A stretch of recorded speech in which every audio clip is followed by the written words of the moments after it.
Hi friends. आज हम देखते हैं कि अगर हम एलटीई का ड्राइव टेस्ट करते हैं, 4G नेटवर्क का हम ड्राइव टेस्ट करते हैं टूल से, तो मेनली कौन कौन से पैरामीटर हमको देखने को मिलते हैं, तो उसके बारे में हम थोड़ा सा जानते हैं। पहला पैरामीटर है RSRP, reference signal received power. ये क्या बोलता है कि ये यूवी जो पावर रिसीव्ड कर रहा है, इनोड बी से ट्रांसमिट हुआ और यूवी को रिसीव हुआ, तो ये RSRP वैल्यू जो शो करता है ये है average received power. Average received power है single cell specific reference signal का। सेल स्पेसिफिक रेफरेंस सिग्नल का ये जो भी पावर रिसीव हो रहा है उसका एवरेज ले लेता है, तो ये सिंगल सेल का है। इसका रेंज ज़्यादातर हमको देखने को मिलेगा -44 से लेके -140 dBm तक। अब एक इन्फॉर्मेशन इसको कैलकुलेट करने के लिए कि कितना लेवल हमको मिल रहा है, ये RSRP मेजरमेंट जो है पाथ लॉस के लिए भी ज़रूरी है। इसके हेल्प से वो यूवी जो है पाथ लॉस कैलकुलेट करता है कि इनोड बी और यूवी के बीच में कितना पाथ लॉस हो रहा है। तो उसको कैलकुलेट करने के लिए जो इनोड बी है वो सिस्टम इन्फॉर्मेशन ब्लॉक 2 में जो है रेफरेंस सिग्नल पावर की वैल्यू भेजता है। ये वैल्यू क्या है, ये RSRP क्या हो रहा है कि जो रिसीव्ड हो रहा है single cell specific reference signal का पावर बता रहा है कि -44 इसको रिसीव हुआ dBm जो है। अब ये रेफरेंस सिग्नल पावर क्या बता रहा है, ये बता रहा है कि इनोड भी कितना ट्रांसमिट किया single cell specific reference signal का। तो मान लेते हैं वो वैल्यू बता रहा है रेफरेंस सिग्नल पावर जो है 15, 12, 13, 15, 14 ऐसे पावर में रहेगा। वो एक्चुअल में dBm में रहता है। तो अगर हम मान लेते हैं यहाँ पे 15 शो कर रहा है, तो 15 को अगर हम मिली वॉट में कन्वर्ट करते हैं, एंटी लॉग लेंगे तो 31.62 मिली वॉट शो कर रहा है। इसका मतलब क्या है कि वो जो इनोड भी पावर रेडिएट कर रहा है single cell specific reference signal का एवरेज पावर वो 31.62 मिली वॉट है। अब हम मान लेते हैं 5 मेगाहर्ट्ज़ की बैंडविड्थ है मेरी। 5 मेगाहर्ट्ज़ बैंडविड्थ में मेरे 25 रिसोर्स ब्लॉक होंगे। 25 रिसोर्स ब्लॉक में अगर हम सब कैरियर काउंट कर रहे हैं तो एक रिसोर्स ब्लॉक में 12 सब कैरियर, तो टोटल मेरे 300 रिसोर्स एलिमेंट हो गया। मतलब क्या हो रहा है कि टोटल जो है इनोड भी कितना पावर ट्रांसमिट कर रहा है। एक में कितना कर रहा है सिंगल आरई में 31.62, तो 300 में कितना कर रहा होगा अप्रॉक्स 9486, मतलब अप्रॉक्स होगा ये मेरा 10 वाट। तो ये जो मेरा BTS है एक्चुअल में या इनोड बी है ये 10 वाट का है। एक तो इसका हमको रेफरेंस सिग्नल पावर से हम इनोड बी का पावर कैलकुलेट कर सकते हैं कि कितने वाट का मेरा इनोड बी होगा। अब जैसा कि बोले कि वो रेफरेंस सिग्नल पावर जो है 15 dBm वहाँ से रेडिएट कर रहा है सिंगल सेल का। आगे बढ़ते हैं। हम ज़्यादातर फील्ड में देखेंगे कि मैक्सिमम जो पाथ लॉस अकर्ड होता है 150, 152 होता है, और तो 150 के अकॉर्डिंग अगर वहाँ से 15 dBm रेडिएट हो रहा है, अब पाथ लॉस कितना अकर्ड हो रहा है -150, तो मतलब उसको जो मैक्सिमम पाथ लॉस अकर्ड मतलब minimum received level, minimum received उसको कितना होगा -135। और मिनिमम पाथ लॉस की बात करें अगर हम एज्यूम करते हैं कि 60 हो रहा है, तो 60 हो रहा है तो हमको पाथ लॉस जितना कम होगा उतना हमको RSRP ज़्यादा रिसीव्ड होगा, तो मैक्सिमम रिसीव्ड -45। तो जैसा कि पहले बताया कि RSRP का रेंज नॉर्मली हमको -44 से लेके -140 dBm तक मिलता है, जिसमें मेरा जितना ज़्यादा रहेगा मतलब -44 से लेके -90 तक हम बेस्ट मानते हैं। उसके बाद जो है मेरा पुअर होता है RSRP वैल्यू। अगला टर्म आपको दिखाई पड़ेगा RSSI, received signal strength indicator. ये क्या कह रहा है, ये कह रहा है कि total received wide band power है। टोटल जो है मेरा जितने 300 रिसोर्स एलिमेंट हो रहे हैं वो टोटल का पावर ये बता रहा है। साथ में इंक्लूडिंग क्या है इसमें इंटरफेरेंस पावर और थर्मल नॉइज भी इसमें ऐड हो जाएगा। अब इसका नॉर्मल हम कैलकुलेशन अगर समझने की कोशिश करेंगे तो RSRP करंट जैसे कि हम अभी पढ़े RSRP में कि -44 से लेके -140 dBm तक हो रहा है। तो अगर हम -44 dBm में कैलकुलेशन थोड़ा सा कन्फ्यूजन होता है, तो इसलिए हम इसको मिलीवाट में दोबारा से कन्वर्ट कर दे रहे हैं। -44 को हम मिलीवाट में कन्वर्ट करेंगे तो ये आ जाएगा 0.4 × 0 3981 मिलीवाट, और -140 को अगर हम मिलीवाट में कन्वर्ट कर रहे हैं तो ये मेरा वैल्यू आ गया है इतना मिलीवाट। अब हम मान लेते हैं कि मेरा 25 रिसोर्स ब्लॉक है, जैसा कि हम पहले कैलकुलेट किए, मतलब 300 रिसोर्स एलिमेंट। तो RSI जो है मैक्सिमम जो है RSI रिसीव्ड क्या होगा, -44 के करस्पॉन्डिंग 300 मल्टीप्लाइड बाई जो RSRP है। RSRP single cell specific reference signal का पावर है। ये हम बोल रहे हैं कि RSI जो बोल रहा है कि ये कंप्लीट 300 रिसोर्स एलिमेंट का है, तो 300 से मल्टीप्लाई कर देंगे तो मेरा आ गया कितना 0.01194 मिलीवाट। अगर हम इसको वापस से फिर dBm में कन्वर्ट करते हैं 10 log to the base 10 इतना मिलीवाट, तो मेरा आ जाएगा -19 dBm। ये उस केस में है कि इसमें हम ये एज्यूम कर रहे हैं कि मेरा कोई इंटरफेरेंस और कोई नॉइस नहीं ऐड हो रहा है आइडियल केस में, लेकिन कुछ ना कुछ तो ऐड होगा ही होगा। तो एक्चुअल में -19 तो ये dBm नहीं मिलेगा। केस 2 में हम -140 dBm के अप्रॉक्स के अकॉर्डिंग कैलकुलेशन कर रहे हैं, इसमें मल्टीप्लाई करेंगे तो ये मेरा इतना आ रहा है। इसको वापस से फिर जो मिलीवाट आ रहा है मेरा, उसको हम वापस से dBm में कन्वर्ट करेंगे तो ये लगभग -115 dBm तक आ रहा है। तो ये किस केस में है कि हम इसमें देख रहे हैं कि हम डायरेक्टली बस देख रहे हैं कि इसमें कोई इंटरफेरेंस और नॉइज़ ऐड नहीं हो रही है। अगर नॉइज़ और इंटरफेरेंस ऐड होगी तो ये -115 तक नहीं आएगी, ये -110 तक आ सकती है, या फिर -85 -95 जितना वो ऐड होगा उस पर ये डिपेंड करेगा।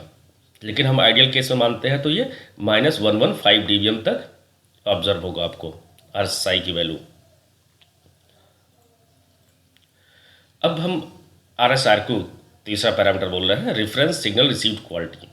ये आपका सिग्नल की क्वालिटी डिनोट करेगा। इसकी वैल्यू ज़्यादातर आपको देखने को मिलेगी -3 से लेके -19.5 dB तक। ये भी RSRP के हेल्प से कैलकुलेट करते हैं। इसका फार्मूला है RSRP divide by RSSI divide by n है नंबर ऑफ रिसोर्स एलिमेंट। अब ये RSRP देख रहे हैं कि -44 से लेके -140 dBm तक हो रहा था, उसको हम वापस से कैलकुलेट किए मिलीवाट में, पीछे भी कर चुके हैं। तो उसके अकॉर्डिंग मेरी RSI की रेंज आई थी -19 से लेके -115 dBm तक। या उसको मिलीवाट में कन्वर्ट किए थे तो 0.01194 से लेके इतना 0.11 × 0 मिलीवाट आई थी। अब हम केस 1 लेते हैं। केस 1 में RSRQ कैलकुलेट करते हैं। RSRQ कैलकुलेट करने के फार्मूला क्या हुआ, RSRP -44 के करस्पॉन्डिंग इतना हुआ। RSI जो है अगर हम कैलकुलेट करते हैं तो वो आया था 0.01194। रिसोर्स एलिमेंट मेरे कितने हैं 300 ऊपर मल्टीप्लाई हो जाएगा तो ये वैल्यू आएगी 1, और 1 को फिर जब हम dB में कन्वर्ट करेंगे तो ये मेरी आ जाएगी 0। एक्चुअली ये dBm में ना होकर dB में होती है, क्योंकि ये रेशियो है। तो हम इसको 0 dB आ रही है। ये हो गया मेरा आइडियल केस। और ये किस केस में कैलकुलेट कर रहे हैं कि जब हम ये एज्यूम कर रहे हैं कि मेरा एक OFDM सिंबल ड्यूरेशन में केवल 1 सेल स्पेसिफिक रेफरेंस सिग्नल है। लेकिन नॉर्मली होता क्या है कि 1 OFDM सिंबल ड्यूरेशन में हम 2 सेल स्पेसिफिक रेफरेंस सिग्नल होता है। तो 2 होता है तो यहाँ पे नीचे 2 से और मल्टीप्लाई हो जाएगा, RSI डबल हो जाएगी। RSI डबल हो जाएगी तो इसकी वैल्यू मेरी कितनी हो जाएगी 0.5 हो जाएगी। अगर 0.5 का फिर हम dB में कन्वर्ट करते हैं तो वो मेरा कितना हो जाएगा, लॉग लेंगे तो 3 आ जाएगा, जैसा कि हम रेंज में देख रहे हैं। आगे देखते हैं कैलकुलेशन में। अब हम यहाँ कंसिडर कर लिए कि there is 2 cell specific reference signal पर ओएफडीएम सिंबल, और थर्मल नॉइज और इंटरफेरेंस नहीं है। तो इस केस में मेरा कैलकुलेशन जो है 2 से मल्टीप्लाई हो गया और ये -3 आ गई। अब नॉइज और इंटरफेरेंस हम मान लेते हैं ऐड करते हैं, मैक्सिमम ऐड कर रहे हैं। मैक्सिमम मान लेते हैं 0.5852 मिलीवाट मेरी नॉइज़ और इंटरफेरेंस दोनों मिला के ये ऐड हो गई। तो मेरा RSI अब कितना हो जाएगा, जो पहले 0.01194 मिल रहा था, मतलब -19 dBm के करस्पॉन्डिंग, उसमें हम ये ऐड किए तो मेरा टोटल जो है जो आया 0.59714 मिलीवाट आया। अब इसके करस्पॉन्डिंग जो है हम RSRP कैलकुलेट करेंगे तो ये मेरा वैल्यू इतना था RSRP का, RSI की वैल्यू मेरी इतनी हो गई, क्योंकि अभी नॉइज और थर्मल नॉइज और इंटरफेरेंस ऐड हो गया, और 2 सेल स्पेसिफिक रेफरेंस सिग्नल हम कंसिडर कर रहे हैं पर OFDM symbol duration. Number of resource element मेरे 300 है, तो अब ये वैल्यू मेरी आ गई 0.01। अगर हम 0.01 का फिर से हम लॉग लेते हैं तो कितना आ जाएगा, -19.9 dB। तो कितना मेरा नॉइज़ ऐड हो रहा है, और थर्मल नॉइज़ और इंटरफेरेंस उस पर डिपेंड कर रहा है क्वालिटी का। जितना ज़्यादा ऐड होगा उतनी निगेटिव में ज़्यादा वैल्यू आएगी। इसका मतलब ये मेरा क्वालिटी ख़राब हो रही है।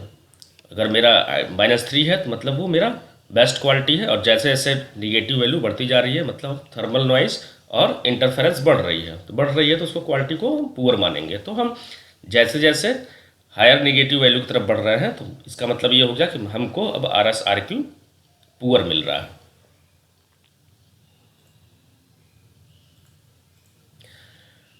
अगला है parameter SINR, signal to interference and noise ratio. इसको कैलकुलेट कैसे करते हैं, SINR is equal to S, जो मेरा पावर है सिग्नल का, यूजेबल सिग्नल का, डिवाइड बाई इंटरफेरेंस जो पावर है और प्लस नॉइज पावर है। इसकी नॉर्मल रेंज 0 से लेके 30 तक होती है। सिंपल सा बात है कि जितना मेरा जो है नॉइज और इंटरफेरेंस बढ़ेगा, ये वैल्यू मेरी जो रेशियो है वो कम होता जाएगा। तो इसकी जितनी हायर वैल्यू होगी, अगर I+N कम आएगा तो इसकी वैल्यू ज़्यादा आएगी। तो जितना मेरा मैक्सिमम होगा वो मेरा बेस्ट वैल्यू कहलाएगा, जितना मेरा ख़राब होता जाएगा उतना मेरा पुअर वैल्यू कहलाएगा। आगे बढ़ते हैं, आगे आते हैं चैनल क्वालिटी इंडिकेटर। ये आपको दिखेगा, इसकी रेंज 0 से लेकर 15 तक होती है। 0 मतलब आउट ऑफ रेंज हो जाते हैं तो 0 वैल्यू दिखाती है। CQI क्या है कि ये UV जो है कंटिन्यूस जो है इनोड बी को चैनल क्वालिटी इंडिकेटर, मतलब जो इसको सिग्नल मिल रहा है उसकी क्वालिटी एक तरफ आता है। तो क्वालिटी में सारा चीज़ आ गया। ये किस बेस पे कैलकुलेट करता है, साइनार होता है, कितना BLR ब्लॉक एरर हो रहा है उसके हिसाब से ये CQI जो है ये पीरियडिकली जो है इनोड बी को CQI वैल्यू भेजता रहता है। तो उसके अकॉर्डिंग अगर CQI वैल्यू मेरी अच्छी है, CQI वैल्यू मेरी अच्छी है तो उसको मैक्सिमम थ्रूपुट ऑब्टेन्ड होता है, हायर मॉड्यूलेशन स्कीम उसको अलॉट होगा, हायर MCS अलॉट होगा। मतलब MCS होता है मॉड्यूलेशन एंड कोडिंग स्कीम, तो मॉड्यूलेशन उसको कौन सा अलॉट होगा और कोड रेट कितना मिलेगा, ये CQI पे डिपेंड करेगा। अब यहाँ देख रहे हैं CQI 1 से लेके 15 तक है। 1 मतलब पुअर, इसमें जो है उसको QPS के मॉड्यूलेशन में डेटा सेंड होगा, मतलब वो रिसीव यूनिट भी सेंड करेगा। इस समय कोड रेट उसके अकॉर्डिंग डिफाइन है। जैसे जैसे मेरा CQI बढ़ रहा है मतलब मेरे चैनल की क्वालिटी बढ़ रही है और मेरा मॉड्यूलेशन देख रहे हैं हायर होता जा रहा है। 1 से 6 तक देख रहे हैं QPS के हैं और कोड रेट ये है। अब 1 to 6 तक मॉड्यूलेशन तो मेरा सेम QPS के यूज हो रहा है, लेकिन कोड रेट डिफरेंट है। कोड रेट डिफरेंट है इसलिए क्योंकि CQI चेंज हो रही है, CQI साइन आर पे डिपेंड कर रही है। यहाँ पे आपका साइन आर ज़्यादा पुअर मिल रहा होगा, फिर उसके बाद साइन आर मेरा अच्छा मिल रहा है तो धीरे धीरे मेरा कोड रेट बढ़ता जा रहा है। फिर साइन आर मेरा और बढ़ा तो CQI फिर बढ़ी और मॉड्यूलेशन फिर मेरा चेंज हो गया और हायर मॉड्यूलेशन यूज कर रहा है 16 QAM। फिर उसके बाद और अच्छी चैनल क्वालिटी हो गई तो 64 QAM अलॉट हुआ है और कोड रेट मेरा बढ़ता जा रहा है। ब्लॉक एरर रेट BLER ये आपको देखने को मिलेगा। इसकी रेंज 0 से लेकर 100% हो सकती है। ये क्या कह रहा है, number of erroneous blocks divide by total received blocks, मतलब जो मेरे ब्लॉक में एरर आ गए वो ऐसे मान लेते हैं कि मेरा इनोड भी 100 ब्लॉक्स वो ट्रांसमिट किया, 100 में से अगर 5 ब्लॉक्स जो है वो एरर में आ गए तो मेरा BLR कितना हो जाएगा, 5 डिवाइड बाई 100, मतलब 5% हो गया। तो ये जितना मिनिमम होगा उतना आपका अच्छा रहेगा। अब हम थोड़ा सा फील्ड में देख लेते हैं कैसे मिलता है। जैसे एक नॉर्मल ड्राइव टेस्ट था, इसमें देख रहे हैं कवरेज जो है RSRP देख रहे हैं, यहाँ पे मैक्सिमम जो मिला है 0 से लेके -95, मतलब बेस्ट है। -95 से लेके -120 तक बहुत कम वैल्यू मिला है। तो ये हो गया मेरा RSRP, और -120 से लेके -140 तक आपको कोई सिग्नल स्ट्रेंथ नहीं रिसीव हुआ है, मतलब ये मेरा गुड सारे सैंपल मिले हुए हैं। अगला देखते हैं RSRQ के बारे में देखे थे -3 से लेकर -19.5 तक, जैसा कि हम कैलकुलेट किए थे RSRQ की वैल्यू। तो यहाँ पे देख रहे हैं कि -12 से लेकर -20 तक कुछ ख़राब क्वालिटी के सैंपल रिसीव हुए हैं। यहाँ पे मेरे ये एरिया देख ले रहे हैं कि यहाँ पे जो रेड रेड शो कर रहा है, मेरे कुछ ख़राब क्वालिटी के सैंपल मिले हैं, RSRQ यहाँ पे ख़राब आई है। तो इसके करस्पॉन्डिंग अभी देखते हैं यही एरिया, इसको हम फोकस करेंगे। आगे बढ़ते हैं, साइन आर की वैल्यू देखेंगे कि जहाँ पे क्वालिटी मेरी ख़राब आई है वहाँ साइन आर की वैल्यू भी ख़राब है। 0 से लेके -5 और 0 से लेके 5 को भी मतलब एवरेज बोल सकते हैं, लेकिन 0 to -5 तो बिल्कुल वर्स्ट है। तो यहाँ पे उसके करस्पॉन्डिंग यहाँ पे RSRQ की वैल्यू भी ख़राब आई, RSRQ तो फिर साइन आर की वैल्यू भी ख़राब आई, सब एक दूसरे का डिपेंडेंट है। अब यहाँ पे साइन आर और RSRQ की वैल्यू ख़राब आई, तो आगे देखते हैं CQI। यहाँ पे जो CQI की वैल्यू भी ख़राब आ रही है, CQI की वैल्यू 1 to 6, मतलब यहाँ लोअर मॉड्यूलेशन यूज हो रहा होगा। यहाँ क्लियर पता चल रहा है कि साइन आर और RSRQ इन सब पे डिपेंडेंट है मेरा CQI, चैनल क्वालिटी इंडिकेटर। अभी CQI यहाँ पे 1 to 6 इसी जोन में मेरा पुअर है। मेरा RSRP अच्छा होते हुए भी RSRQ ख़राब है, फिर यहाँ पे मेरा साइन आर भी ख़राब है और CQI की वैल्यू भी मेरा लोअर जा रही है 1 to 6। इस एरिया में हमको थ्रूपुट जो है बहुत कम ऑब्टेंड हो रहा होगा।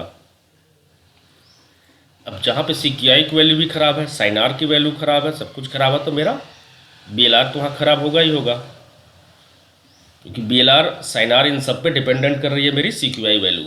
तो यहाँ पे हम देख रहे हैं मेरा एरर जो जनरेट हो रहा है ब्लॉक में वो ज़्यादा हो रहा है, 5 to 10% हो रहा है लगभग, और कुछ जगह 10% से भी ज़्यादा है जो रेड वाला मेरा शो कर रहा है। तो BLR मेरा ख़राब है क्योंकि वहाँ पे साइन आर ख़राब हुआ, RSRQ ख़राब हुआ, और उसके अकॉर्डिंग फिर मेरा जो CQI रिपोर्टिंग होगी वो लोअर होगी, तो हमको थ्रूपुट भी हमको कम मिलेगा। तो ये हम जाने आज जो है LT का जब ड्राइव टेस्ट करते हैं तो रेडियो पैरामीटर जो मेनली हमको देखने को मिलते हैं उसके बारे में थोड़ा सा एक्सप्लेन किए। Thank you.